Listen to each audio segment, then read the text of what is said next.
Hi, welcome to another What If scenario short story. I had a comment. Now let's backtrack a little bit here. The reason for this story is based on the confrontation that Lady Catherine de Bourgh presents herself at Longbourn to Elizabeth, and she says, "A report of an alarming nature reached me 2 days ago." Now how did a report of such an alarming nature arrive to Lady Catherine? And so I had a comment, I think it was on my Darcy video, from Patricia Mador 664. I'll put it on the screen, but I'll need to read it because I've got it here. Another part I have not heard mention is when Darcy left Bingley's house after admitting to Bingley that he had been wrong about Jane. It doesn't say where he went. My guess? He actually finally went and talked directly to Anne, breaking any assumed betrothal with her, something that he had been avoiding his whole life. How else would his aunt have heard any change of the expected course of actions that would rattle her so, if not from her daughter? So he has freed himself from the expectations of his friend and family.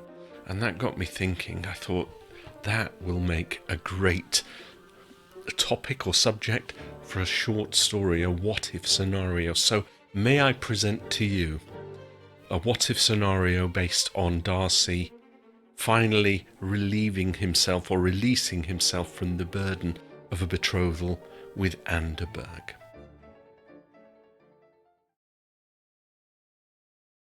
Darcy had taken his leave of Netherfield, having at last bestowed his unequivocal blessings upon Mr. Bingley's renewed regard for Miss Jane Bennet, though such approval was scarcely necessary. As he sat in the carriage, poised to depart, a sudden clarity struck him. The path he must now pursue was no longer shrouded in doubt. With a heart both heavy and eager, he set forth for Rosings Park. His arrival at Rosings was unannounced. The carriage wheels crunched the gravel with a finality that echoed his inward resolve. The housekeeper, startled but respectful, admitted him with scarcely a word, her countenance too schooled by long service under Lady Catherine to display any curiosity, though her thoughts must have raced. Lady Catherine, providentially or inconveniently, depending on one's sympathies, was absent, having taken the carriage to Hunsford to inspect the new lace curtains installed at the parsonage. It was a visit she anticipated with the delight of a monarch reviewing troops, and one which Mr. Darcy had not the least desire to interrupt. His business lay not with the mistress of Rosings, but with her daughter, who at present occupied the smaller of the two drawing-rooms, attending quietly to a piece of embroidery that seemed more a ritual than a task. Miss Anne de Bourgh, though of fragile appearance, was not without a certain observational acuteness. She looked up as Darcy entered, her needle paused mid-stitch, and for a moment neither spoke.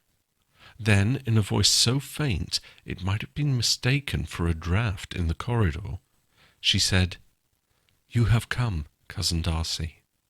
He bowed. "I have, Anne." There was a silence between them, not of discomfort, but of unspoken expectation. At last, Anne gestured faintly to the chair opposite her. "You are welcome to sit. I presume my mother is not your object this morning?" Darcy permitted himself a ghost of a smile and seated himself. "You presume correctly." Anne resumed her embroidery, but did not look at it. Her eyes were on him, cool and unflinching. "Then speak, for I have long suspected this visit might one day arrive." Darcy folded his hands, and when he spoke, it was with a gravity uncommon to most men, but customary to him.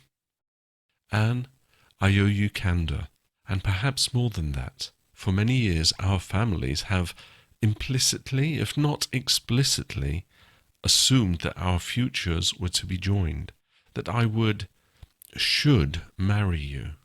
Anne nodded once, not as though this were new information, but as if she were tallying something already known.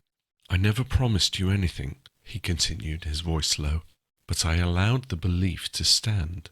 I did not contradict my aunt. I did not speak to you plainly. That was an error I mean now to correct." Anne laid aside her embroidery, her hands pale and fine-boned, folded in her lap. "And you are come to release yourself?" There was no bitterness in her tone, only a quiet resignation that touched Darcy more deeply than any protestation might have. "I have come to be honest," he said, "and to ask your forgiveness."